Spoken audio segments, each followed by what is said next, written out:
My phone vibrated on the table and, without thinking much, I picked it up to check the notification. It was Instagram suggesting a post from a mutual friend. But the image that appeared froze my entire body. My husband, arm in arm with a woman I'd never seen before. The setting was a park, full of colors, laughter, and people, but none of that mattered. What mattered was his smile, the same smile he claimed was mine alone.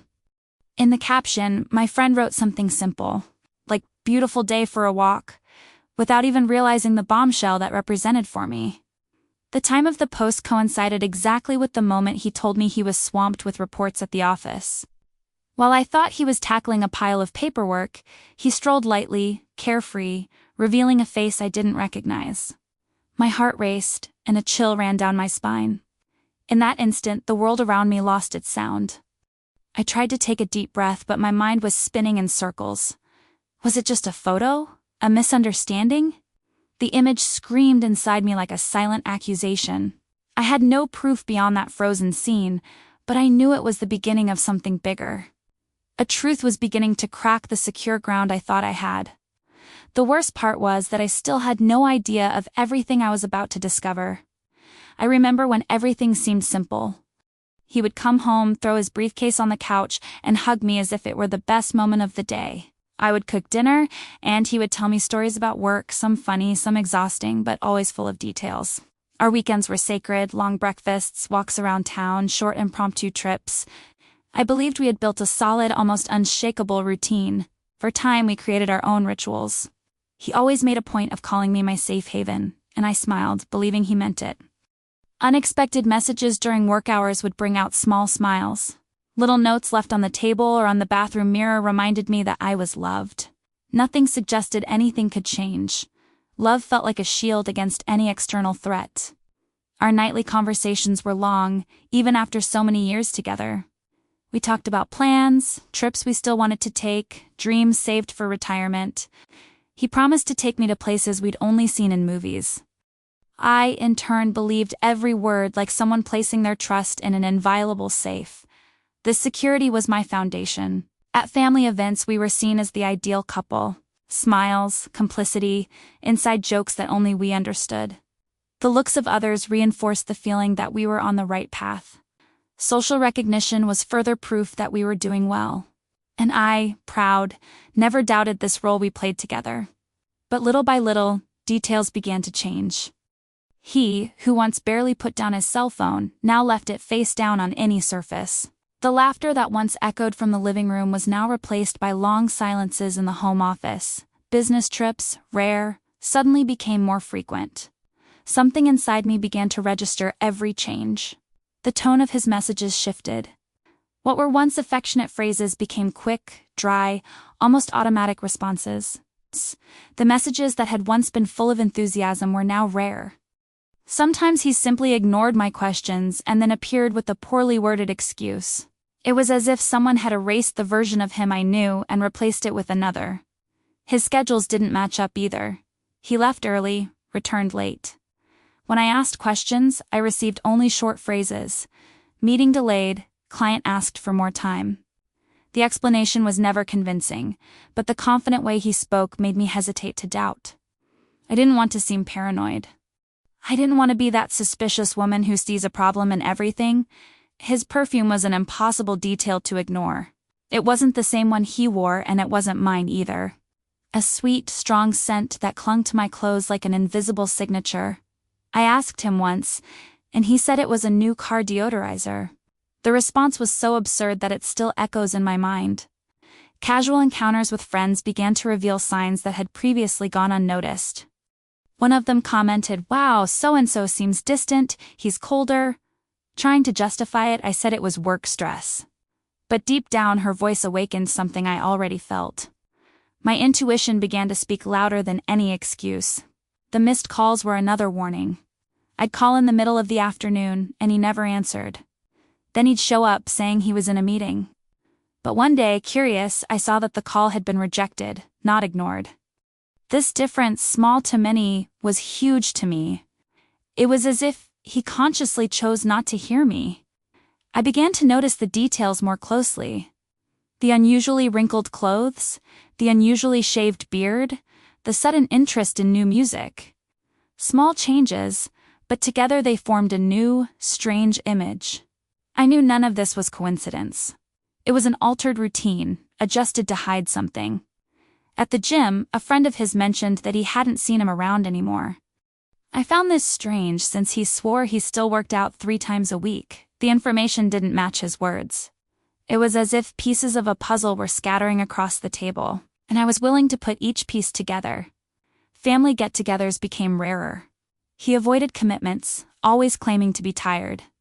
The man who once thrived on Sunday barbecues seemed to hide from any group situation. The excuse of exhaustion began to sound too repetitive, as if it were a poorly rehearsed script. One night, I noticed he'd taken his cell phone to the bathroom to shower. This had never happened before. The device sat on the sink, locked, like a closely guarded secret. As the water ran, I felt the urge to pick it up and try to unlock it. But something inside me told me to wait, to observe in silence.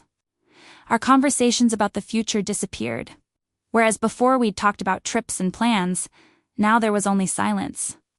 I'd start a conversation and he'd respond with monosyllabic sentences. The distance was palpable, almost physical, like a wall that had risen between us. And I was alone, on the other side. I remember the first time he truly made me doubt myself. I questioned his absence and he said, "You're seeing things where there aren't any. You need to trust me more." His tone was so firm that I fell silent. It was as if I were to blame for being suspicious. It was at that moment that I realized the power of the gaslighting. The excuses began to be the same. Traffic, meetings, clients, a mechanical, emotionless repetition. I realized it, but I still tried to believe it. After all, who wants to accept being deceived? The heart would rather deceive itself a little more than face the pain of knowing the truth. But looks don't lie. When he looked at me, there was no longer any spark. He was distant, cold, as if my presence were an uncomfortable detail. The man who once seemed in love now acted like a stranger in the house, and that hurt more than any words. I started noticing it on weekends. Once filled with outings, they were now filled with extra work. He'd spend hours away and return tired and disconnected. I'd be alone, trying to fill the void with movies or books. But nothing could distract me from the feeling of abandonment. The dinner table had changed too. Before, it was a time for conversation, laughter, and plans. Now there was barely a word exchanged. He'd eat quickly, get up, and disappear into his phone. I'd stare at my plate, trying to understand when life had changed so much. The nights weren't the same either. We slept together, but it felt like each of us was on a secluded island. The silence was heavy, and I pretended to sleep to avoid having to deal with the emptiness. The bed, once a place of intimacy, became a territory of distance. At work I tried to stay focused, but my mind was always busy. What would be the next excuse? Where was he really? What would I find? Doubt was a constant shadow. No matter where I was, it followed me. Even in the smallest gestures, his absence was evident. He forgot important dates, stopped noticing when I cut my hair or changed something around the house. He was no longer there. His body was present, but his mind was elsewhere. I knew it, even if I didn't have the courage to admit it out loud. The climax came when I noticed a new password on his phone. Before I could hold his device without any problem. Now it was locked, inaccessible, as if I were a stranger. That was more than a warning. It was almost a confirmation. He had something to hide. Dinners with coworkers started to become routine. But curiously, no one ever commented on these encounters. I could tell there were holes in the story, holes too big to ignore. Only I seemed to miss the obvious. And then came the trip. He said he had to go to a meeting in another city. The firm tone, the calculated details, everything seemed rehearsed. But something inside me screamed that it wasn't true. The heart tightens when intuition speaks, because the mind tries to deny it. I spent sleepless nights, tossing and turning, imagining scenarios. Was I going crazy? Was it really all in my head? But the Instagram photo kept coming back to me like an open scar. It was proof that something wasn't right. The life I knew was unraveling before my eyes. Every detail, every excuse, every silence formed a painful picture. I could no longer deny it.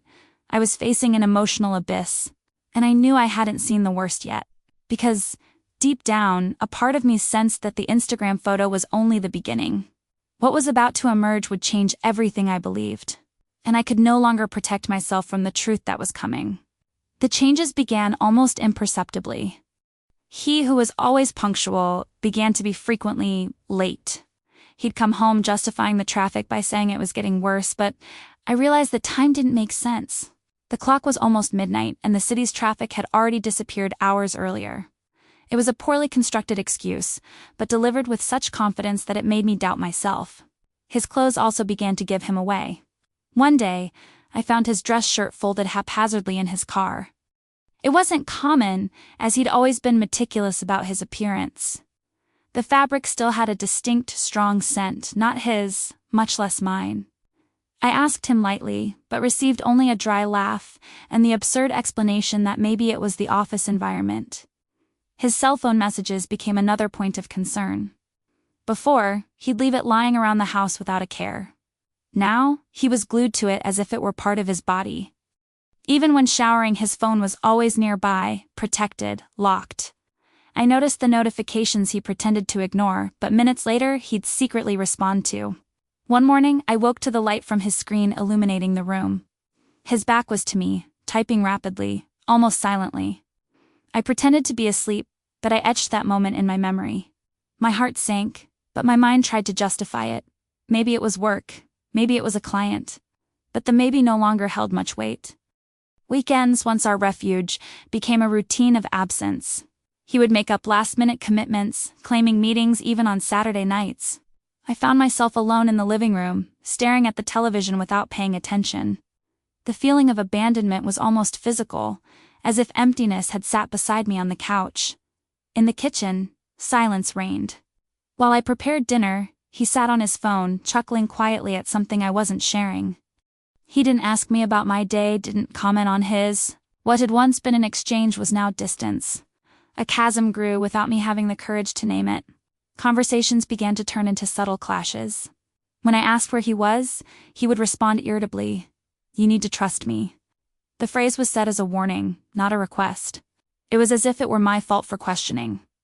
This reversal gnawed at me, but I swallowed it silently so as not to create even more friction. One afternoon, I noticed he'd returned clean-shaven, even though he wasn't apparently engaged. When I questioned him, he said it was to feel good. It wouldn't have been strange if it weren't for the detail. He'd never been so concerned about it. I knew there was a reason beyond his sudden vanity, but I swallowed hard. It was easier to feign normalcy than to confront him. Company dinners also became more frequent. Before, they were rare, organized on specific dates. Now, every week seemed to be a new one. When I commented on the excess, he'd automatically respond, "It's networking, I need to try harder." I wanted to believe him, but I knew it was just another smokescreen. Even social media started giving me signals. He, who'd never cared much for photos, began avoiding posting. It was as if he didn't want to leave a trace. His profile seemed untouched, but likes on random photos appeared at odd times. I noticed every detail, even when I tried to convince myself it was an exaggeration. His body was changing too. Suddenly he was more concerned with food, new clothes, his appearance in general. Not that it was bad, but it was completely out of character for who he'd always been. This sudden zeal seemed motivated by something beyond what he was saying, and that only heightened my suspicions. One night I noticed he'd taken over an hour in the shower. He came out with his hair too neat for someone just at home. I sat on the couch pretending to watch TV, but my mind kept wondering, who is he getting all dressed up for? Doubt was a slow poison, gnawing silently. His excuses at work were repetitive. Always a client, always an urgent report, always something unavoidable. But companies don't operate 24/7s, and I knew that. Still, he spoke with such conviction that it was hard to refute. The problem is, the heart isn't convinced by rehearsed words. The missed calls became routine. I'd call, but he wouldn't answer. Minutes later he returned, saying he was in a meeting. One day, on impulse, I called again immediately. He hung up immediately. That small gesture broke me inside. It was proof he didn't want to be heard at that moment. I began to smell a sweet perfume on his clothes. It wasn't familiar. It wasn't part of our home. When I asked, he said he might have brushed against someone in the elevator. The explanation was so vague that it hurt. Not because of the answer, but because of the cold way it was given, without any effort to convince me. At the gym, a colleague commented, "Your husband disappeared, right? He used to come all the time." My heart raced. He swore he'd work out 3 times a week, but in practice, no one saw him. It was as if he lived 2 parallel realities, and I only had access to the edited version. Even birthdays began to be forgotten. Important dates he'd always let slip by were now ignored. One day, I came to believe he was truly overwhelmed. But when I remembered the Instagram photo, I realized there was time for everything but me. Dry replies became the norm. I'd send something sweet and get just okay. A short haircut, devoid of affection, and no reciprocity. It was as if the relationship had become a mere formality. The lack of warmth in his words hurt more than the silence. At social gatherings, he seemed to be playing a role. He smiled and joked, but I knew it was an act. As soon as we got home, the mask slipped. The silence was so heavy it was suffocating. It was like living next to an actor who only performed when there was an audience. Our trips disappeared. The man who loved planning itineraries, finding hotels, and dreaming up trips simply abandoned any initiative. When I suggested things, he'd respond with short phrases. "No way, I'm busy." His disinterest was obvious, but the excuse always came wrapped in work. The looks in the mirror were no longer the same. When I got ready, he seemed unaware. Before, every detail caught his attention. Now it seemed invisible. This indifference weighed heavily, like a constant reminder that something had changed long ago. His use of technology became even more awkward. I received notifications from apps he'd never used before. I saw a different messenger icon on the screen, but he quickly deleted it. When I asked, he said it was work-related. Another lie camouflaged in his routine. The way he spoke on the phone also changed. Whenever he answered, he'd move away to another room. Before, it was natural to talk next to me. Now, it seemed like every word needed to be shielded from me. I heard only muffled laughter or short answers, and the rest was silence. Even his underwear gave away signs. New pieces appeared, purchased without any explanation. When I asked, he said he needed to renew. But that didn't make sense. He'd never bothered to shop alone before. It was clear someone was influencing these choices. In the car, I found a lipstick bottle lying near the seat. I asked, and he said it might have belonged to my friend, who'd hitchhiked one day. The problem was, I knew exactly it wasn't mine, nor anyone close to me. It belonged to someone outside my circle. His arrival times became increasingly unpredictable. One day he showed up 2 hours later than he'd promised. He said he'd been taking care of some pending matters. But his expression didn't match his words. He was distant, elusive, as if asking not to be questioned. Sundays, once full of life, became lonely days. He always found an excuse to leave early and come back late. I stayed home, pacing, trying to fill the void. I felt completely emotionally abandoned. Intimate conversations disappeared. Before we'd share secrets, share fears. Now it was as if we were strangers living under the same roof. The silence weighed more heavily than any argument. I felt like the relationship was no longer breathing. The trigger came one night when he went out for a business dinner. I grabbed my phone and decided to check Instagram again. There he was, tagged in a photo at a restaurant, smiling, tieless, relaxed, with company. The excuse he'd given me fell apart in seconds before the screen. It was at that moment that I realized it wasn't just intuition anymore. Life was showing me, cruelly and clearly, that there was much more behind that false routine. And deep down, I knew.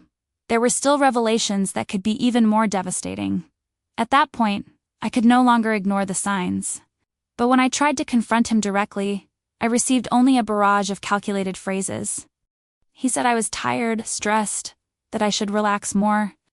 His words carried the weight of judgment, as if I were the one making up stories in my head. I remember perfectly the tone of his voice that night. It wasn't anger, nor was it affection. It was firm, almost as if he were reciting a rehearsed lesson. "You're seeing things where there aren't any. I work hard to keep this house, and you only know how to suspect." Those words stuck like needles in my memory. I tried to take a deep breath, but the sensation was suffocating. It was as if the reality I saw was being ripped from my hands and replaced by another, one he'd invented. It made me doubt myself, question my sanity. Was I really overreacting? Or was my intuition the only lucid thing in this story?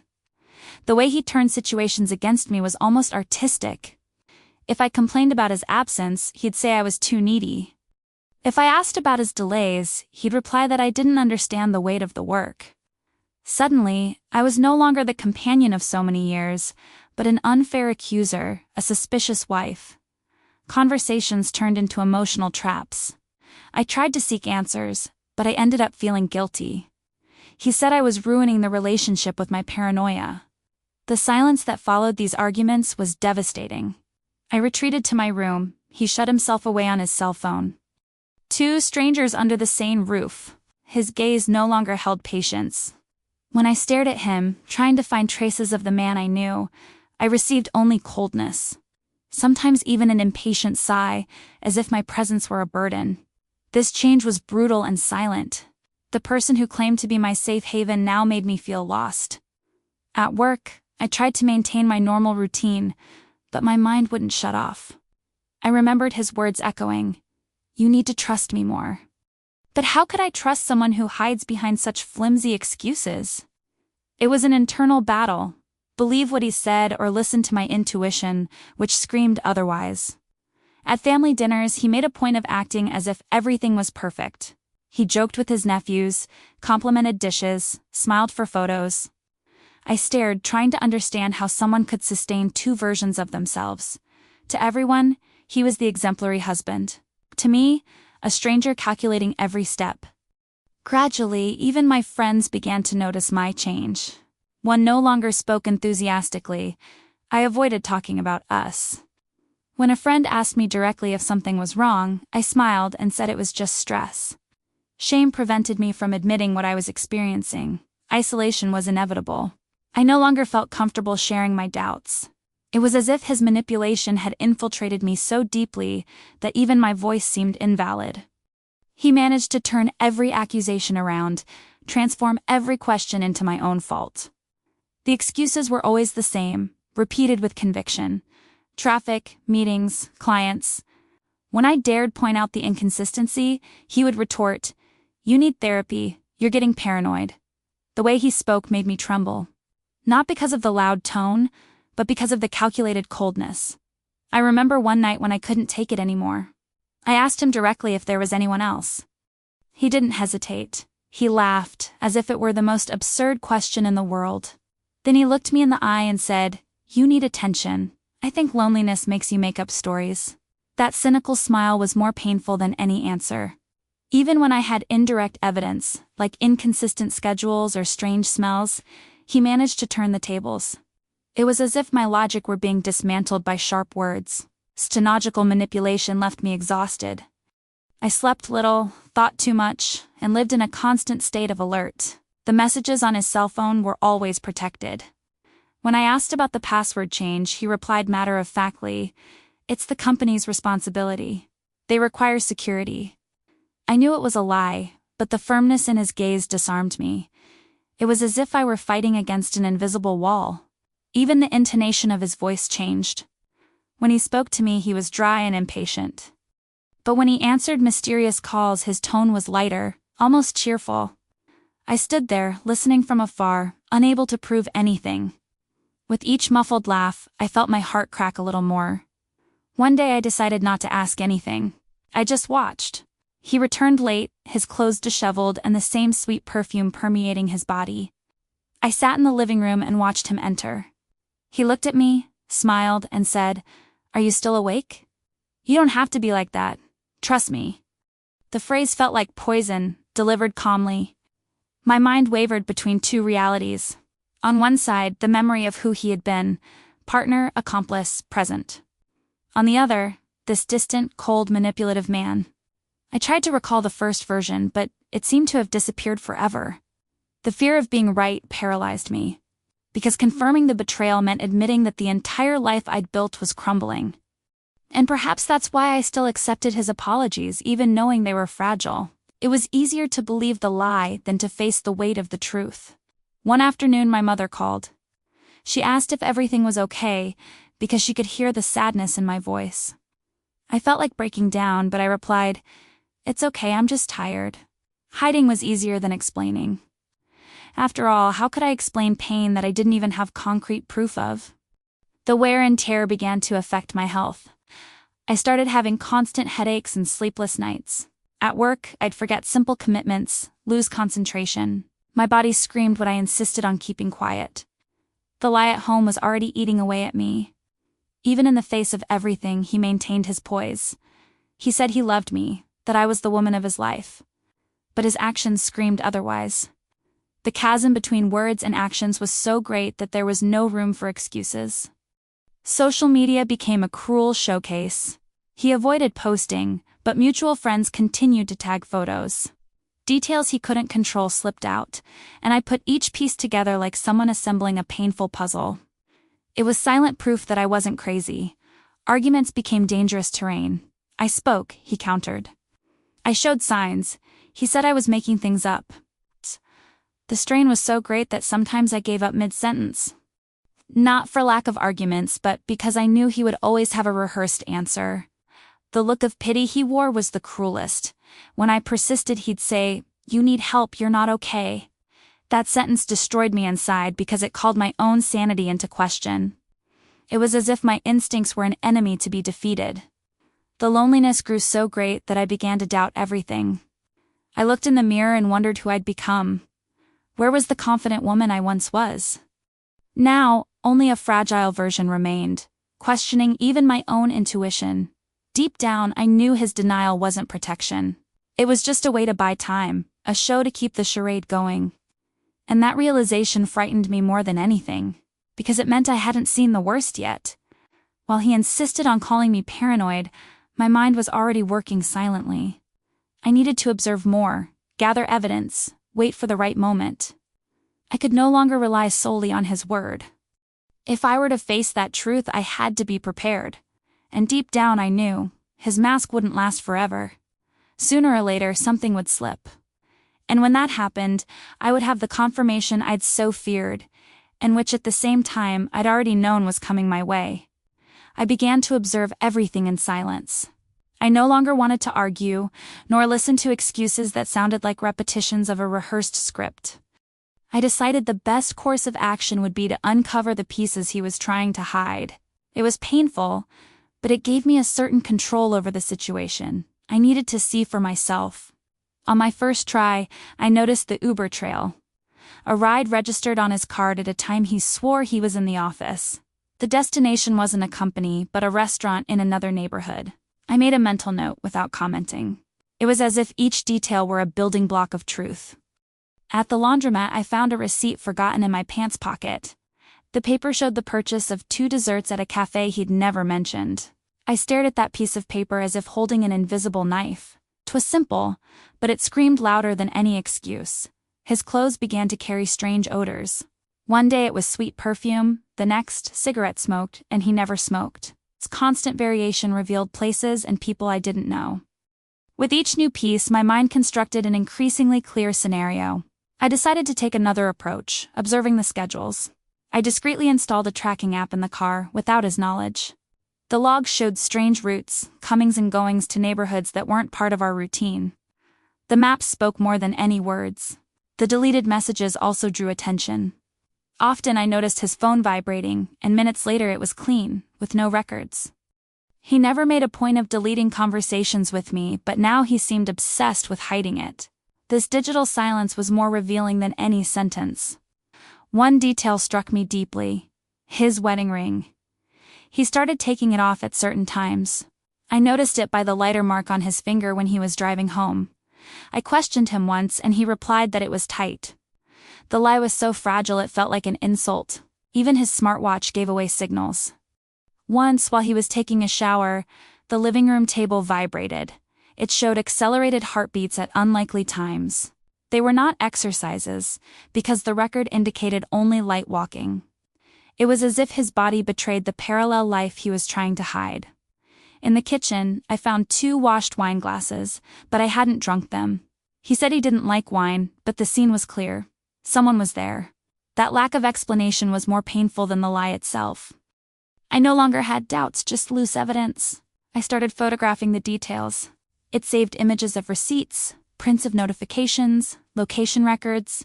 It wasn't just a way to keep watch, but to protect my sanity. I needed to have something in my hands that would confirm that it wasn't imagination. Small disappearances gained new dimensions. One day he said he was going to fill up the car, but came back almost 2 hours later. The station was less than 10 minutes from home. I didn't need any more clues. It was as if he left trails on purpose, trusting that I wouldn't have the courage to follow. The correspondence also revealed secrets. A loyalty card for a restaurant we've never been to arrived in the mail. His name stamped there, like silent proof. When I showed it, he smiled and said it was an automatic promotion. Another poorly put together explanation. Coworkers were another source of indirect information. At one event I asked him about a trip he said he took with them. The embarrassed silence and evasive answers confirmed to me what I already knew. The story didn't exist. He even invented trips to justify absences. At the gym, I discovered that I had canceled the plan months before. Still, he told me he was training. This detail made me laugh alone, not with humor but with bitterness. How can someone sustain so many lies at the same time? I started to notice the details of the new clothes. Shirts that weren't his style, ties that were too modern for someone who had always been conservative. When I asked, he said it was a gift from a client. The explanation no longer worked, but I preferred to keep the record silent. Even the way he drove changed. Before, I always came back the same way. Now, he made meaningless detours, as if trying to lose track. It was a poorly done dance, noticeable to those who knew his habits. Each additional curve was a clue delivered on a plate. Credit card spending was another alarm. Restaurants, gifts, hotels, movements that did not appear in our shared routine. I saw everything through the app, in silence, without confrontation. He kept it as if it were an arsenal ready to explode. The cruelest thing was noticing the messages sent via WhatsApp web.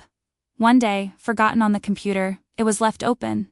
I read just enough to confirm someone's existence. Short, intimate, affectionate sentences. I closed it immediately, my heart racing, but there was no denying it anymore. The excuses were increasingly poorly formulated. One day he said he was going to a business dinner, but he came back without any sign of having eaten. No smell of food, no receipt. It was evident that he used repeated excuses without even paying attention to the details. His silence when he arrived home was another sign. He entered quietly, avoiding eye contact. I noticed the effort to hide it, but the absence spoke louder. It was as if every unspoken word was yet another piece of evidence against him. The mysterious calls continued. Always out of my reach, always in another room. One night I heard a woman's muffled voice on the other end. He disguised it, said he was a client, but the intimacy in the tone was impossible to mistake. I started writing everything down in a notebook. Schedules, smells, excuses, small tests. It wasn't just control, it was emotional survival.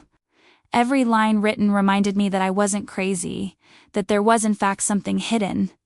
One day, while washing the car, I found an earring stuck in the carpet. It wasn't mine. It didn't belong to anyone I knew. He laughed and said it must have been from a passenger when he gave her a ride. I just looked at him, silently. The earring shined brighter than any word. Social media continued to deliver clues. Likes on photos of the same woman, discreet but repeated comments. The connection was obvious, even if he denied it.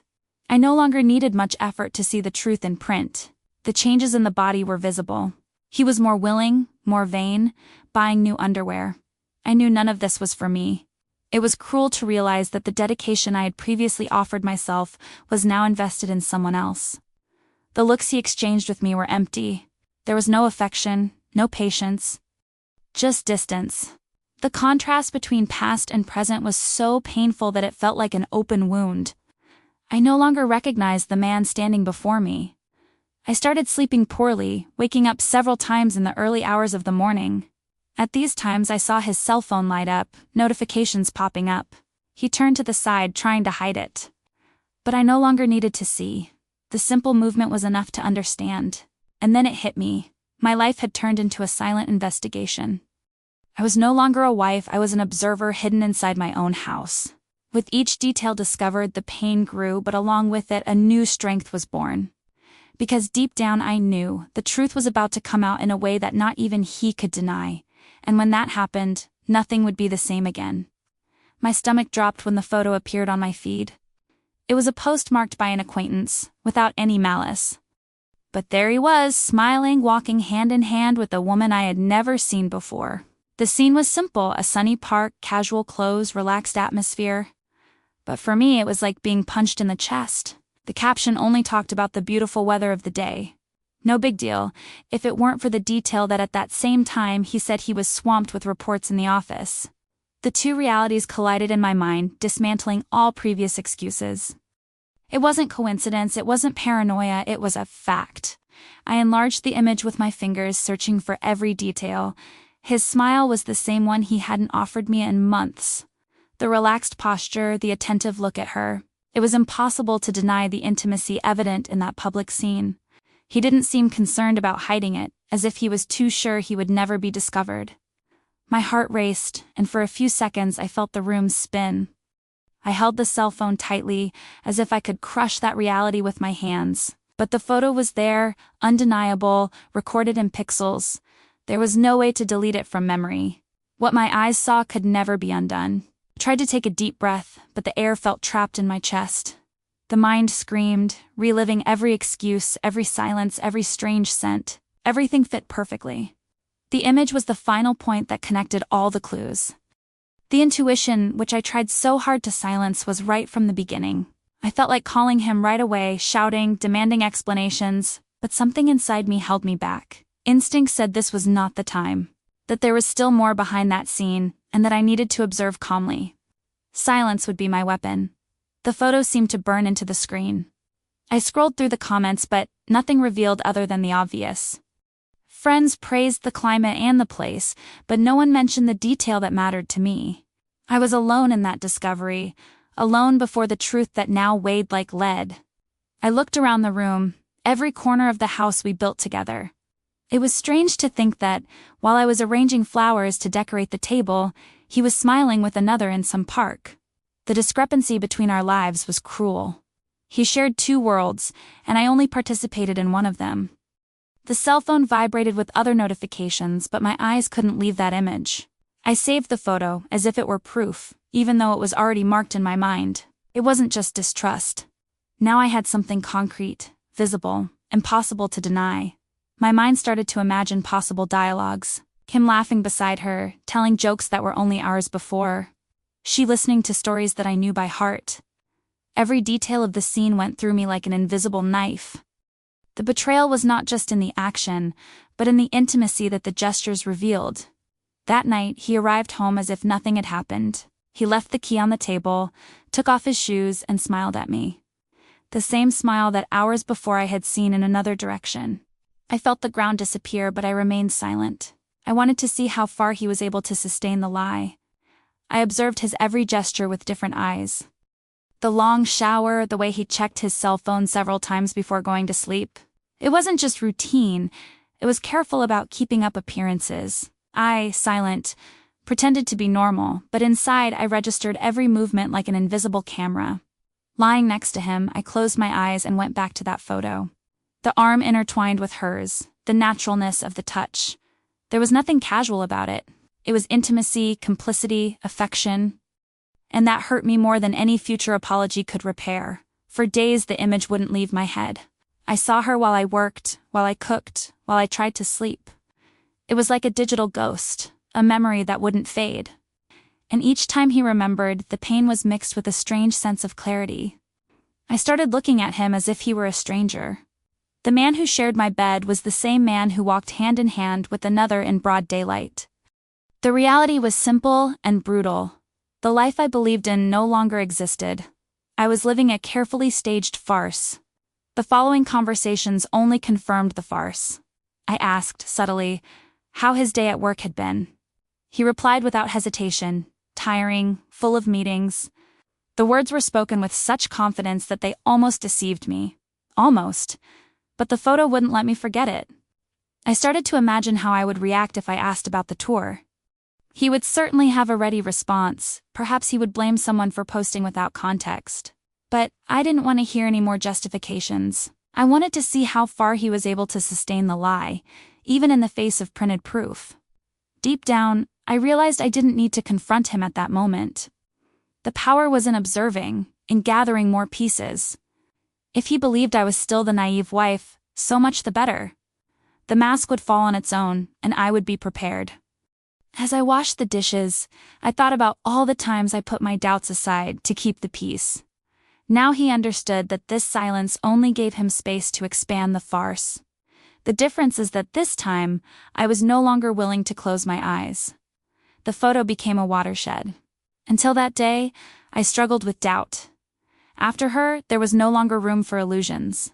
It wasn't a question of maybe. It was a question of when and how he would be unmasked. At times I felt sorry for myself. For believing so much, for defending, for accepting the apology, but I soon realized that I wasn't to blame. Trust is not weakness. It is the basis of any relationship. The mistake was not believing. It was breaking the pact. I started planning my steps calmly. It wasn't just revenge. It was emotional survival. I needed to think coldly, because I knew that any mistake could make me look like the paranoid he said so much. Now I had proof, but I needed more.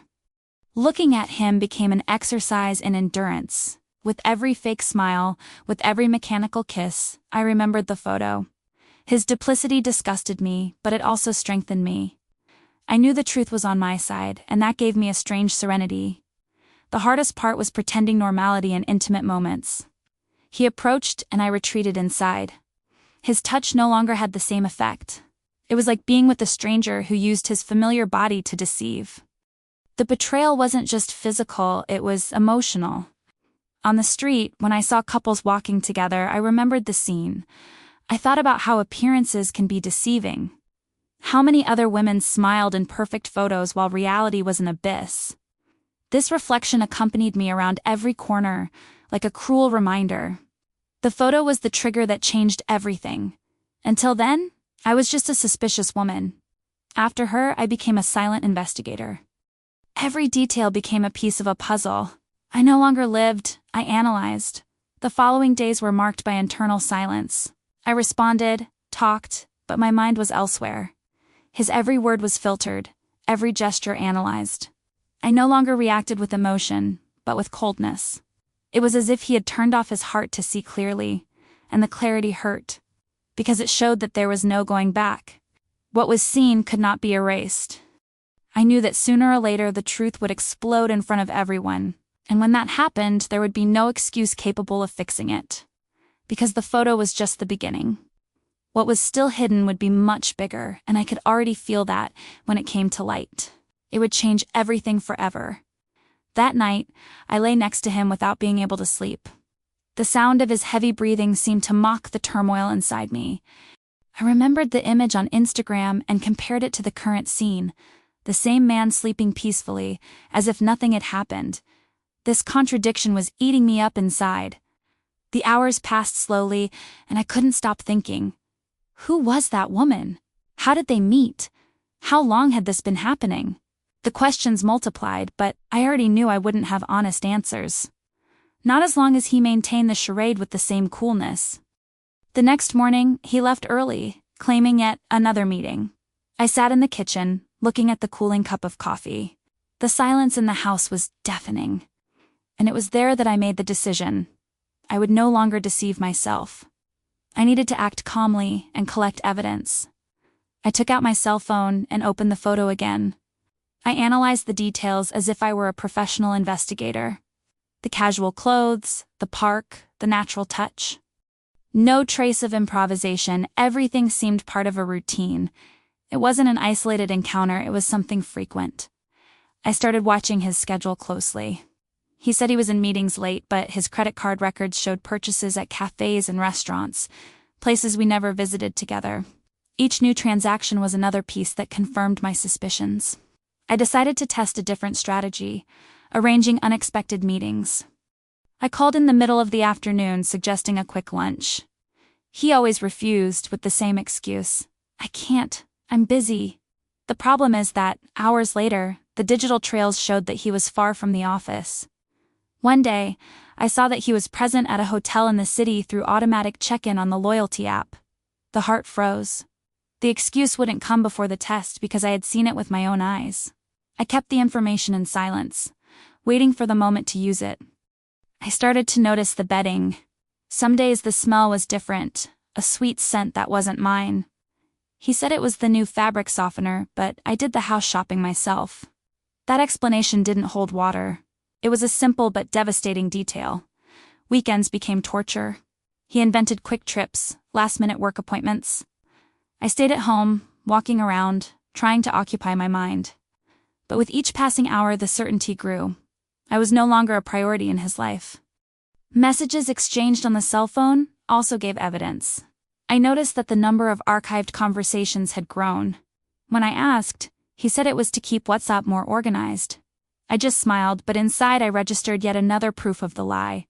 One night he arrived late, saying he was exhausted. I noticed a reddish mark on my neck, which I tried to hide with the collar of my shirt. When I asked, he replied without hesitation. It was an allergy from the air conditioning. The cold response made me even more alert. Little by little, I started to train my reaction. Even in the face of glaring evidence, he pretended to be normal. He believed he was deceiving me, and that bought me time. Every detail I kept turned into ammunition. It wasn't just intuition, it was strategy. At work, my mind was always divided. I answered emails, attended meetings, but deep down I was planning the next step. Life went on for others, but inside me, everything revolved around that farce. I no longer had room for anything other than silent investigation. Even in supermarkets, I noticed signs. I bought drinks that I never liked, products that were not part of our routine. It said it was something to try, but I knew it wasn't for us. This was for her, for someone who already occupied part of his life. I started to notice the way he dressed himself. Frequent shaving, more carefully ironed clothes, expensive perfumes that I had never used before. It wasn't for me, I was sure. This transformation was an investment in another relationship, hidden behind excuses. With each passing day, the emotional distance between us increased. I tried to start a conversation, and he responded with short, emotionless sentences. It was as if I were a roommate, not the companion of so many years. This coldness was as painful as the betrayal itself. Friends also started to notice. At a dinner, one of them asked if everything was okay because he walked differently. I smiled and covered it up, but inside it hurt. Even to others, the change was visible. Only he believed he could sustain the mask. The cruelest thing was his naturalness. He arrived home, put the key on the table, asked if everything was okay. As if life went on normally. But I knew that behind that routine, there was a parallel life that he was hiding. I started to notice even the smallest details. The way he typed smiling at his cell phone, the audios quickly deleted, the care in not leaving traces. Everything confirmed the existence of someone. Someone who received from him what I hadn't received in a long time. The emotional weight began to reflect on my body. Insomnia, headaches, lack of appetite. I looked at myself in the mirror and no longer recognized the woman I used to be. The betrayal wasn't just against the marriage, it was against who I was. Despite the pain, a part of me grew stronger.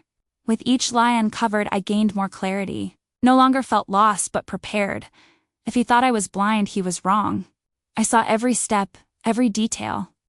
One afternoon, I decided to follow him discreetly by car.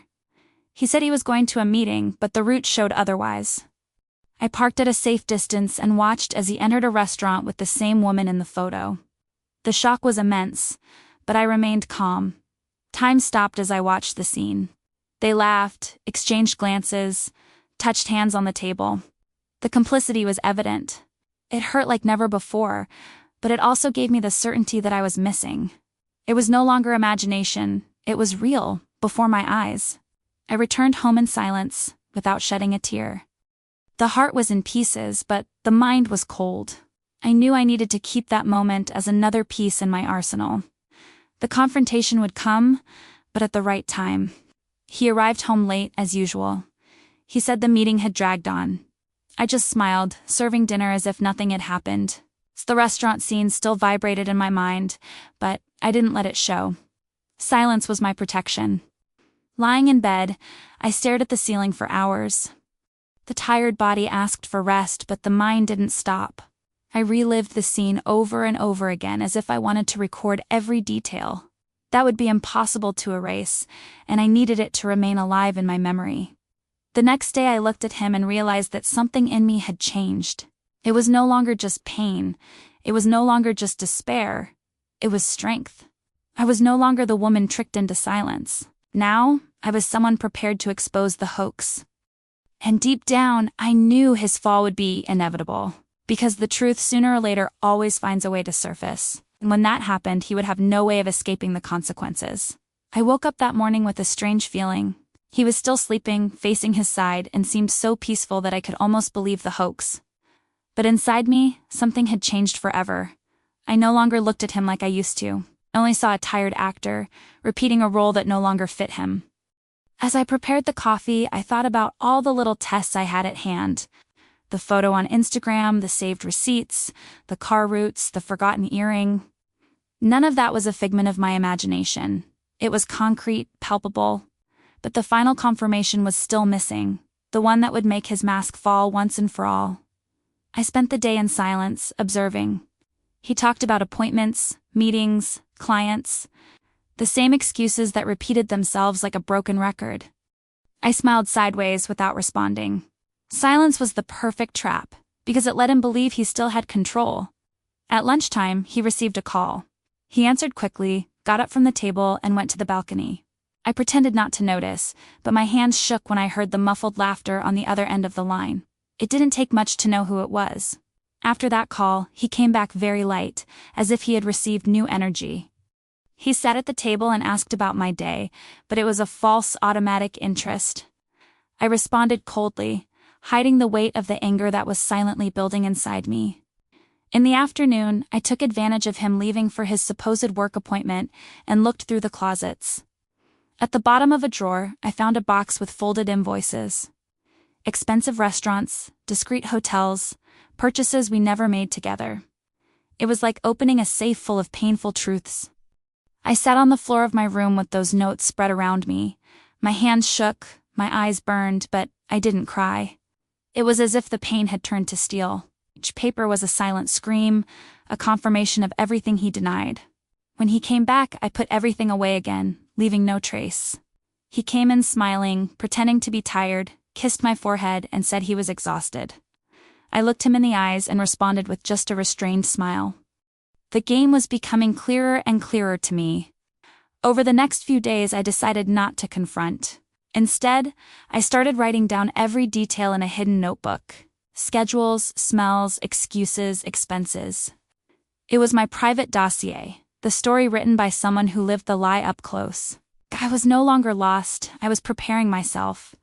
I started avoiding discussions. If before I tried to question, now I just observed. It made him feel comfortable, and that was exactly what I wanted. The more he believed I was submissive, the more careless he would become, and the truth would appear effortlessly. One night, I noticed that he came back with his cell phone dead. I took advantage of the fact that it was left charging in the room and I was quick. I connected it to the computer and saved some images. Photos that he didn't post but that were hidden on the device. Images of restaurants, landscapes, and, in one of them, the shadow of a woman next to him. I looked at that shadow as if looking at an invisible enemy. I didn't need to see the face. The detail was enough. It was another piece in the pile of evidence that grew day by day. And with that, his mask peeled off more and more. The next morning, I prepared coffee and watched him calmly. He talked about the supposed meeting he would have later, but I already knew the destination. The tracker in the car showed the secret routine he repeated without imagining that I was following. It was almost comical to see him act so badly. I started thinking about the best way to act. I didn't just want an impulsive confrontation. I wanted him to feel the weight of his own lie. That the farce would fall not only in front of me, but in front of those who he most feared disappointing. Each day my silence became more strategic. He believed he was safe, that he had convinced me. Little did he know that his every step was monitored, every lie recorded. It was like watching a movie where I already know the ending but I'm waiting for the climax. One rainy afternoon, I saw from the tracker that he wasn't in the office. I drove to the indicated address and parked a few meters away. There was his car, parked in front of a building. I waited a few minutes until I saw him leave with the same woman. Umbrellas crossing, complicit laughter, hands touching intimately. My body shook, but I remained still. It was the missing scene, the confirmation without gaps. The image of them together walking side by side was more devastating than any other evidence. The heart ached, but the mind registered every detail with surgical precision. I returned home in silence without showing anything. He arrived hours later, saying the meeting had run long. I smiled and agreed, pretending to believe. His theater no longer hurt me like it used to. Now, it was just predictable, pathetic. Lying in bed, I thought about how life can change without warning. One day, you believe you are safe. The next, you discover that everything is just an illusion. But instead of destroying me, that pain strengthened me. I was no longer a victim, I was a conscious observer. I started preparing a folder with all the evidence, photos, notes, prints, location records. It wasn't just for me, it was for justice. If one day he tried to call me paranoid again, I would have at hand every detail that dismantled his charade. At work, I maintained my routine as if nothing was happening, but inside, I nurtured a silent strength. It wasn't pure hatred, it was determination. The certainty that, sooner or later, he would have to face the consequences. Even small attitudes have changed. If before I sought attention, now he was the one trying to start a conversation. As if he sensed something different about me. I responded neutrally, coldly, letting him believe I still had control, but inside I was already in charge. Friends and family began to notice my more serious posture. They asked if everything was okay, and I said yes. I didn't want to speak before the time. When the truth came out, it would be impossible to deny it, and I wanted everyone to see it for themselves. The nights continued to be heavy. He slept peacefully, and I stayed awake, mentally planning. What to say, how to show, when to act. It was like putting together a strategy for a game in which every move would need to be calculated. Despite my tiredness, I felt firmer.